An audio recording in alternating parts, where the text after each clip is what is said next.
Hello, 1G scholars. This is Miss Rose, your art teacher. And I heard that there's something in my art room that I need to check out. All right, we're gonna go in the dark and see what we can find. All right, let's see. Okay, I see something that looks like a cave. Should we go in it? All right, let's check it out. What do we see in here? Oh my goodness. Shine the light. Whoa, it looks like someone drew on the wall of a cave. Do you see animals there? I see something that looks kind of like a horse and maybe something else like a long-horned cow. Let's check out this cave. Ooh, there's more in here. These kind of look like reindeer with those big horns, or elk. Neat. Oh, there's another one. What's in this one? Oh, that is cool. That looks like a bull. Do you see those sharp horns? Oh, and there might be one more over here. Let's see what's in this one. Whoa, another long-horned cow. Look at, there's even little animals in the background. Looks like some more reindeer or horses. Do you notice the colors? Those are called earth tones. There's like a rusty brown and there's some yellowish kind of mustard yellow color. I see black and different shades of brown. Wow. I wonder if there's really pictures like that in ancient caves. Let's check out a book to find out more. Hello, my most amazing artists. How are my 1G scholars today? We are going to take a look at this book called The Cave Painter of Lascaux. And we're going to learn a little bit more about some ancient art that's going to inspire us. Here we go. I couldn't believe it. It was the last day of our school trip to France, and all the classes were going to the theme park. All the classes except mine. For some stupid reason, our teacher had to be different. He thought we should go and look at some old caves instead. All the way there, he kept talking about how special this Lascaux place was and how lucky we were to get the chance to go. I didn't feel lucky, but maybe it would be a chance to use my new camera. As soon as we got there, everyone jumped off the bus and ran into the caves.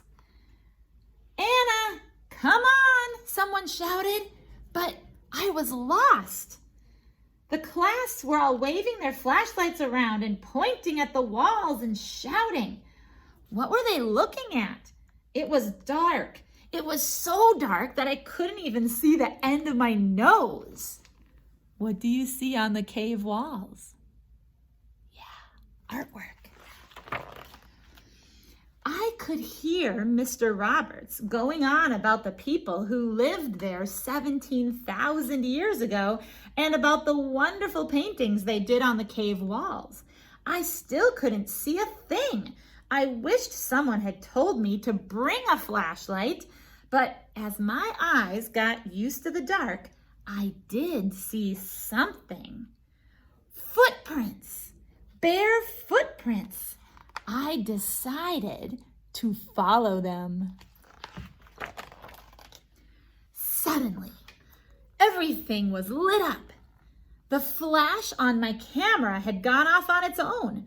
For a split second, I saw that all the walls around me were covered with pictures of big, hairy animals. There were cattle and deer, goats, horses, and lots of others that I didn't recognize. What fantastic colors! I was amazed. How did people make such wonderful pictures so long ago? I kept following the footprints.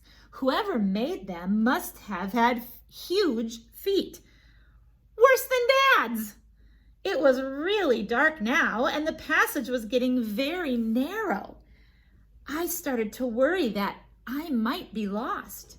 The only way to go forward was to feel my way along the walls. The rocks felt like they were full of grooves or cuts or something. Hadn't Mr. Roberts said something about how the cavemen made drawings in wet clay with their fingers? He had been talking about it on the bus, but I wasn't really listening. Suddenly, the flash went off again.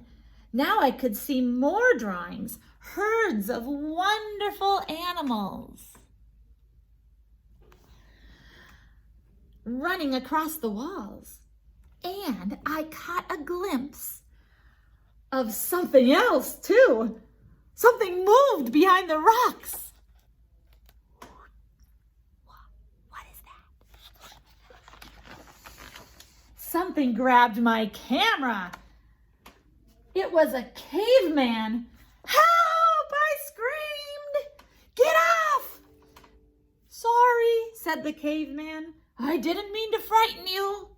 I just wanted to stop you from tripping over that rock.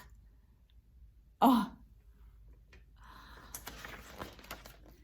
He spoke English, and he didn't look too dangerous, despite his scruffy furs and wild hair.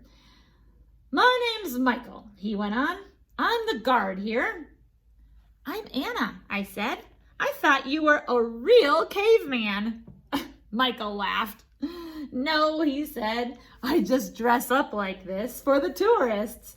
They like to take photos of me. But I try to do everything properly to look exactly like a Stone Age man.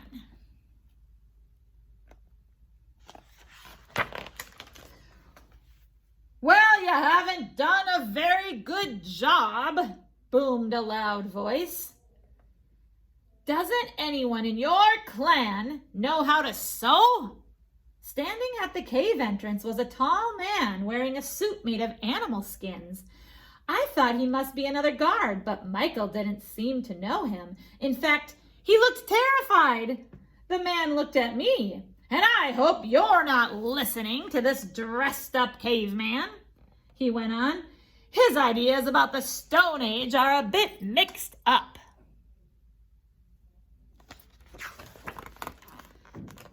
Quick, come with me. I don't know who that man is, but he could be dangerous. Michael grabbed my hand and started dragging me down the tunnel. But the loud voice followed us. Hey, where do you think you're going? Come back here. And as if by magic, the stranger appeared in front of us. Now tell me what this Neanderthal is doing here, he said, smiling. Neanderthal? I'm a Homo sapien, Michael replied crossly. I work here looking after the paintings. I'm an expert on the Stone Age. The man must have thought this was a good joke. He could hardly speak for laughing. But who are you? I asked him. I'm one of the artists who did these paintings, and I just couldn't listen to any more of that rubbish he was telling you. You don't know anything, he turned to Michael again. We didn't live in these caves. Look around you. These are sacred caves. But they would hardly make a cozy home. No, we live in camps, whole families together. We go hunting together. We share what we catch. As you can see, he pointed to his necklace, we make lovely ornaments. And we've raised storytelling to a fine art. We don't go without a thing. Michael made a face. You're right, he said sadly. I don't know anything, do I? But I do my best to look after your paintings. Yes, the man said kindly, putting his arm around Michael's shoulder. You have taken good care of our sacred place all these years. Beep, beep, beep. That was the school bus. I had completely forgotten. Bye, I called to the guides as I ran towards the entrance. Wait, shouted the cave painter, handing me his bead necklace. A present from Lascaux, beamed Michael. Where were you? Asked Mr. Roberts as I got on the bus. I didn't know what to say. If I told him the truth, he would never believe me. I wish I had remembered to take a photo. The end. All right, so I'm going to tell you a little bit more about the cave paintings of Lascaux. So, about 80 years ago, in 1940, there were some teenage boys who discovered a cave in France. When they entered the cave, they were surrounded by paintings on the walls and the ceilings. The paintings were estimated to be 17,000 years old. Most of these prehistoric paintings are of large animals, such as horses, cattle, and bison, and they were painted with black, red, and yellow mineral pigments. Tourists gather nearby at Lascaux, home of the region's and the world's most famous cave paintings. These caves were discovered accidentally in 1940 by 4 kids and their dog. Over the next couple decades, about 1 million visitors climbed through the prehistoric wonderland, inadvertently tracking in fungus on their shoes and changing the humidity and the temperature with their breathing. In just 15 years, the precious art deteriorated more than in the 15,000 years before that. The caves were closed to the public. Visitors can now experience the wonder of Lascaux by touring an adjacent replica.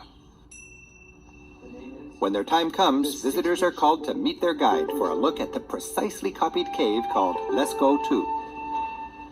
Then we are in the auction room, the most spectacular room of Lascaux. The guide explains that this 600-animal multi-cave composition was the work of a complex society, the Magdalenians. Their culture allowed for skilled artists to work over an extended period of time in this sacred place. They fix maybe on the walls a dream, a myth, a knowledge, and the image will be able to across generations. The image becomes the memory of the society. The art of Lascaux is supposed to be around 17,000 years old.